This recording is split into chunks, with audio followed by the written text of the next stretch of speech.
चाय with Nancy Gupta. इस lecture में हम पढ़ रहे हैं chapter number 4 of history, that is the age of industrialisation. और आज का हमारा कंसर्न है coming up of factories. Previous lecture में बच्चों वी हैव डिस्कस्ड कि फैक्ट्री आने से पहले कैसे इंडस्ट्रियलाइजेशन होता था and what was the concept of proto industrialisation. आज अब फैक्ट्री आ रही है। एक्चुअल में वो जो प्रोसेस था घर पे काम करने का, वो रिड्यूस होके प्रोसेस बनने वाला है जहां पे सारा काम एक रूफ के नीचे होगा। ठीक है, तो वो कैसे आई इंडस्ट्रीज एंड कैसे वो ट्रांसफॉर्मेशन हुआ वो हम आज पढ़ेंगे। फिर उसका पेस अप कैसे हुआ, यानी कि वो बढ़ा कैसे, ये भी आज ही का हमारा डिस्कशन का पार्ट रहेगा। So let's begin. Industrialisation begin from 1730 से जो इंडस्ट्रीज के सेटअप होने की शुरुआत थी वो हमें दिख रही थी, लेकिन बहुत ज्यादा नहीं थी। बहुत ज्यादा कब से हुई? वो बहुत ज्यादा होनी शुरू हुई लेट 18th सेंचुरी से, जब पूरी दुनिया को पता चलने लगा कि अच्छा फैक्ट्री बनने वाली है। ठीक, अब सबसे पहली जो फैक्ट्री प्रोडक्शन हुआ और जो हमें देखने को मिला काम सबसे ज्यादा, वो मिला कॉटन इंडस्ट्री में। ये ध्यान में रखिएगा, कॉटन इंडस्ट्री ये इंपॉर्टेंट है। ये पूछते हैं भाई कॉटन इंडस्ट्री, तो कॉटन का प्रोडक्शन लेट 19th सेंचुरी तक एकदम बूम हो गया। बहुत ही बुरी तरीके से वो भारत में भी फैल रहा था। ये हम पढ़ेंगे फुल काम में न्यूज पेपर्स। ओके, नेक्स्ट है 1760s में ब्रिटेन इंपोर्ट कर रहा था हमसे रॉ कॉटन, जिसका कि आपका फिगर है 2.5 million pounds. Look at the ratio, 2.5 million pounds, और 1787 तक ये 22 मिलियन पाउंड्स में कन्वर्ट हो गया। यानी कि this is the height of the importing raw material for producing finished products. धीरे धीरे करके इन्वेंशंस ने डिमांड को बढ़ाया।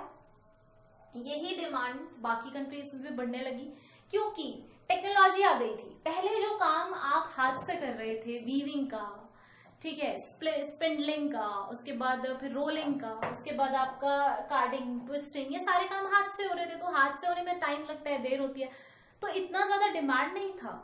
अब जब मशीन से होने लगा कोई काम तो बहुत तेजी से हो रहा था, तो उस डिमांड जो थी रॉ मटेरियल की वो बढ़ रही थी।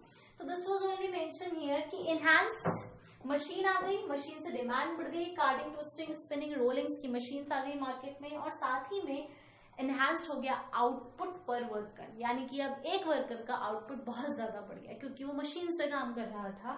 और जो हमारा यार्न बन रहा था या थ्रेड्स बन रहे थे, वो भी पहले के मुकाबले बहुत मजबूत बन रहे थे। हाथ के बने हुए यार्न से, हाथ के बने हुए थ्रेड से मशीन का काम बहुत स्ट्रेंथन था, पावरफुल था।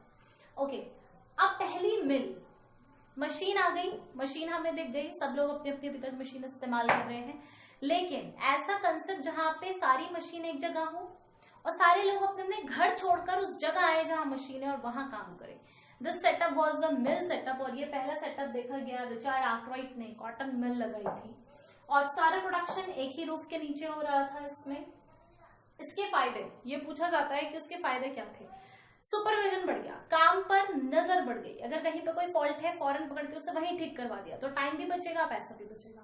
साथ में क्वालिटी इंप्रूव हुआ, easy regulation of labour, labour को अब आसानी से रेगुलेट किया जा सकता है। पहले जो थर्ड पर्सन बीच में आके चीजों को इधर उधर कर रहा था, तो उसकी जरूरत नहीं है। Direct management and direct worker आपस में कोरिलेट कर सकते हैं।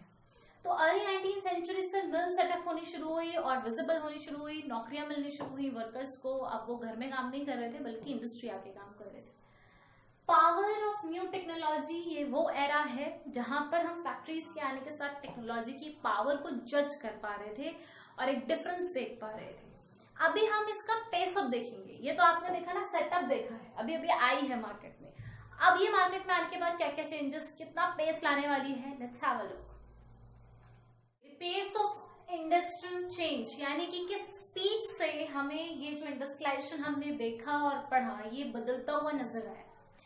क्या बहुत ज्यादा बहुत तेजी से मिल सेटअप हो गए और सारा सिनेरियो बदल गया, या लोगों ने कैसे रिएक्ट किया या एक्सेप्ट किया या नहीं किया इंडस्ट्रियलाइजेशन को, this we will see here. So by 1840s cotton industry were at their pace. 1840s तक हमें ये नजर आ रहा था कि जैसे कि रिचर्ड आर्कराइट ने मिल सेटअप कर दी कॉटन की, तो उस तरीके से काफी ज्यादा कॉटन इंडस्ट्री हमें बढ़ती हुई देखने को मिल रही थी। By 1873 Britain exporting iron and steel. Britain iron और स्टील का सबसे बड़ा एक्सपोर्टर था उस वक्त पर, क्योंकि रेलवे, जब इंडस्ट्रियलाइजेशन हो रहा है, इंटरनेशनल मार्केट में चीजें जा रही हैं, तो फिर रेलवेज का कंस्ट्रक्ट होना जरूरी है, क्योंकि इंटरनली भी चीजें बहुत ज्यादा लेवल से आगे बढ़ रही हैं। तो ब्रिटेन पूरे इंटरनेशनल मार्केट में जो स्टील एक्सपोर्ट कर रहा था बच्चों, दैट वाज 77 मिलियन, मतलब कॉटन से डबल रेट पर वो लोग स्टील को एक्सपोर्ट कर रहे थे और कॉटन को इंपोर्ट कर रहे थे। अगर 50% कॉटन, रॉ कॉटन इंपोर्ट कर रहे थे तो 100% स्टील एक्सपोर्ट कर रहे थे, मतलब वो अभी भी फायदे में थे। और वजह थी रेलवेज का एक्सपेंशन। ये जो स्टील जा रही थी दुनिया भर में, ये रेलवे कंस्ट्रक्शन के लिए जा रही थी, ठीक है। Less than 20% workforce found in industry, लेकिन इसके बावजूद हमको ये देखने को मिल रहा था कि 20% लोग भी जो मौजूद थे वो इंडस्ट्रीज में काम नहीं कर रहे थे। यानी कि बहुत कम लोग विलिंग थे इंडस्ट्री आने के लिए, जो बहुत मजबूर थे, जिनके पास ना लैंड था, ना कोई पैसा था लगाने के लिए, ना ही उनके पास लाइवलीहुड था। वही लोग मजबूरी में फैक्ट्रीज में जा रहे थे काम करने के लिए। लेकिन ज्यादा से ज्यादा लोग जो एम्प्लॉयड थे वो अभी भी अपने डोमेस्टिक यूनिट्स पे काम कर रहे थे, वही काम कर रहे थे पर घर पे कर रहे थे। मशीन्स को वो अभी समर्थन नहीं दे रहे थे। Small innovations in non mechanised sector also lead to development. हमें पता चला कि सिर्फ कॉटन और स्टील ही बढ़ नहीं रहा था, टेक्नोलॉजी के मामले में बहुत सारे सेक्टर्स में और भी नई मशीन देखने को मिली, जैसे कि फूड प्रोसेसिंग आ गई, ठीक है, building, pottery, glass work, tanning, furniture, इन सबको बनाने के लिए भी अब मशीन दिख रही थी और मशीन का इनोवेशन देखने को मिल रहा था। सबसे interesting fact, technology was expensive. भाई एक मशीन आप खरीदने जाओगे कहीं पे भी लगाने के लिए तो उसका एक बड़ा सा कॉस्ट आप देकर आओगे, क्योंकि वो लाखों वर्कर्स को रिप्लेस करने की पावर रखती है। तो एक तो आपने मशीन एक्सपेंसिव है उसको खरीदा, ठीक, तो जो मर्चेंट्स और बहुत सारे इंडस्ट्रियलिस्ट थे, they were found cautious in using it. वो डर रहे थे उसको इस्तेमाल करने में, एकदम से किसी भी मशीन को वो हाथ नहीं रख रहे थे। रीजन था, एक तो पहला इन्वेस्टमेंट तो है ही है जो करना है, बाकी वियर एंड टियर कॉस्ट भी बहुत है। मतलब अगर मशीन खराब हो जाती है, कुछ उसका सर्विस होना होता है, कोई और परेशानी आती है, तो वो भी बहुत एक्सपेंसिव है। और वो उस पर्टिकुलर, जैसे आप मशीन बाहर से ले आए, तो अब आप मान लो इंडिया ले आए, तो इंडिया में उसका वियर एंड टियर नहीं होगा, इंडिया में उसकी सर्विस नहीं हो सकती। अब वो ठीक होने के लिए फिर बाहर जाएगी, तो फिर एक कॉस्ट, मतलब बहुत बड़ा ये एक हैक्टिक वर्क था। इसलिए मशीन्स को बहुत इजीली इंडस्ट्रियलिस्ट पकड़ नहीं रहे थे। स्टीम इंजन प्रोड्यूस हुई बाय न्यूकोमैन। ये बच्चे, एक मार्क का क्वेश्चन है, इससे बच्चे बहुत गलती करते हैं। गलती क्या करते हैं बच्चे, पूछा जाता है स्टीम इंजन इन्वेंट किसने की, और अलग से क्वेश्चन आता है कि स्टीम इंजन इम्प्रोवाइज किसने की। तो भाई इन्वेंट न्यूकोमैन ने करी है, लेकिन इन्हीं की मशीन को और इम्प्रोवाइज यानी कि बढ़िया तरीके से लॉन्च किया था जेम्स वॉट ने इन 1781। ये दोनों याद रखिएगा 1 मार्क क्वेश्चन के लिए। तो bye 19th century James Watt की जो स्टीम इंजन थी वो टोटल मार्केट में 321 काउंट में मौजूद थी। मतलब इतनी इन्होंने जो हमारी मशीन्स थी वो डेवलप कर दी थी, स्टीम इंजन्स को डेवलप कर दिया था चलाने के लिए मशीन्स को, राइट। लेकिन आपको ये देखने को मिलेगा, ये रिपोर्ट बहुत इंपॉर्टेंट है स्टूडेंट्स की, ये 321 मशीन्स स्टीम इंजन्स कहाँ लगी हुई थी। 80 कॉटन इंडस्ट्रीज में लगी हुई थी, 9 वुल इंडस्ट्री में लगी थी, और बची हुई जितनी है वो सब माइन, स्टील और कैनाल वर्क में अपने कामों के लिए, ऑपरेशंस के लिए लगाई गई थी, ठीक है।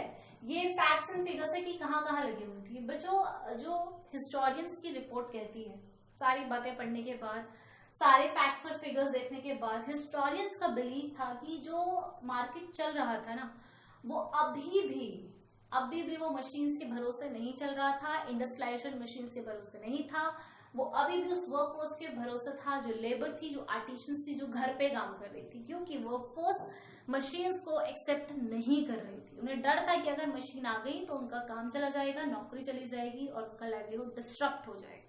प्लस उनकी जो हाथ की अपनी शफा है, जो कला है, वो भी कहीं ना कहीं लुप्त हो जाएगी। इन सारे रीजंस की वजह से और वेस्टर्नाइज होने के डर से वो लोग मशीन्स को एक्सेप्ट नहीं कर रहे थे। समझ आ रहा है? तो ये हमारा एक चेंज था, इंडस्ट्रियल फेज था जो हमने यहाँ पर देखा। और इसी के साथ आज का लेक्चर मैं यहाँ फिनिश करूंगी।